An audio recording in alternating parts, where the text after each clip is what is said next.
my good friends. I hope everyone is well. So, beautiful day today, a little hazy, but not cold, like most of the rest of the country. So I'll take it. Today I'm going to take you on a final test drive in another Icon Bronco.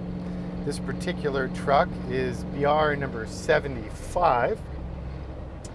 And it is a 1974 year model. This truck is built in my old school style, which I really dig. And by being old school, that means I get to explore all sorts of funky colors and textiles. So this one is a funky burnt orange. And then on the interior, we're running Moore & Giles leather with this houndstooth matching orange and, I don't know, brown, tan, whatever the heck you want to call it, inserts. The seats are also running the 2-stage carbon fiber heat blanket seat heaters. And in the rear, we're running the optional tuck and tumble removable 2-passenger rear seat.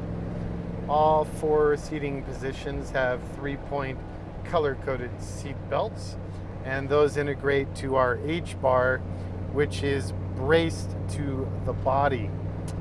The roll bar in this case we did in the Wimbledon white, and we picked that up in the dash as well as on the exterior, and interior of the hardtop. Headliner on this one is Alcantara, matched to our color theme on the truck. We've got power windows. We have power door locks. The power windows, of course, keep the analog appearance, and you simply motion down for down and up for up, or double down, all windows down, double up, you guessed it, all windows up. The interior on the door panels and cargo panels, my design with old school is decidedly different than new school. Actually, pretty much all of the interior design is, but these doors have these lovely chromed CNC spears that go down the 2/3 line and continue through the cargo panel. We're also running the flush anchor tie downs in the cargo area, and the carpet in the back as well as in the front is rubber backed, Dynamat lined, and removable. The carpet in this truck specifically is the Hargarten square weave that I am a fan of, have been for many years, and seen a lot of other builders have been using it lately. It's just nice quality to it, and lasts a long time. Doesn't shed like a lot of the dense cut pile wool carpets that we run sometimes. And then of course the dash design, being old school, has a more retro aesthetic, and you have the bezels around, lights, wiper, wash, fan, temp, and vent. A little bit subtler, the brake knob and the hood release knob.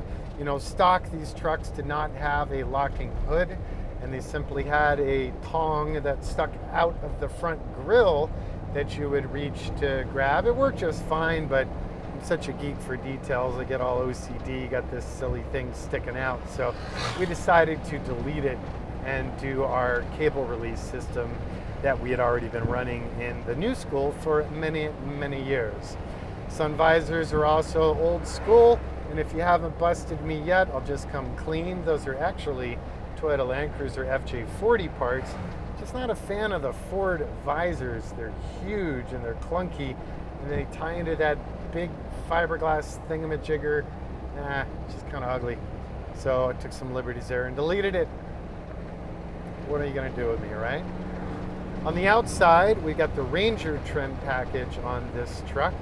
And of course, being old school, you got the subtle Icon badges on the sides of the front fenders. We're running the Icon optional spare tire carrier assembly. Mechanically, as always, pretty much, even though, we offer a diesel, but no one's ever ordered one. The 5-liter Coyote aluminum fuel-injected V8 as found in the contemporary Mustang GTs. Great motor, tons of power, and it makes lovely noises, especially with the help of our friends at Orla, who make our proprietary exhaust system, which is food grade mandrel bent, TIG welded stainless steel.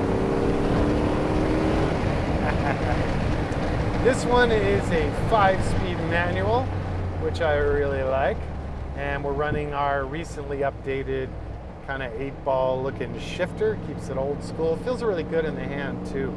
And y'all know how much I hate plastic, but I actually find that plastics and polymers for a gear shift lever are better, sort of reflect whatever the ambient temperature is more, versus the metal ones that I've experimented with.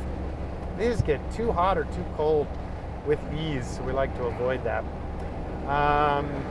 Once you get past the AX15 Ace & Warner 5-speed manual, you will find the Atlas 2 twin-stick shift-on-the-fly part-time 4-wheel drive transfer case, which in turn is sending power straight through to the Dana architecture, Dana 60 in the rear, 44 base design in the front, custom powder-coated axles built for us by our friends at Curry Industries.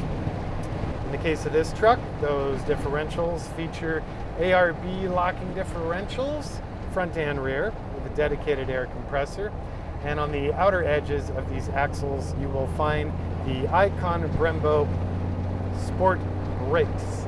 So 6-piston in the front, 4-piston in the back, Hydro Boost assisted. Just really good brakes. I love me some really good brakes. What else? I think that pretty much outlines this truck. Very subtle thing that I doubt you would have caught, but the column clamp on the old schools. We've been using the existing aftermarket ones, but they're plastic and they just feel so cheesy. So even if the client were to never actually touch it, I'm gonna touch it, and I prefer banging on a nice solid chunk of billet. So those are machined at Icon in 6061 billet aluminum, and then we powder coat them in our textured black.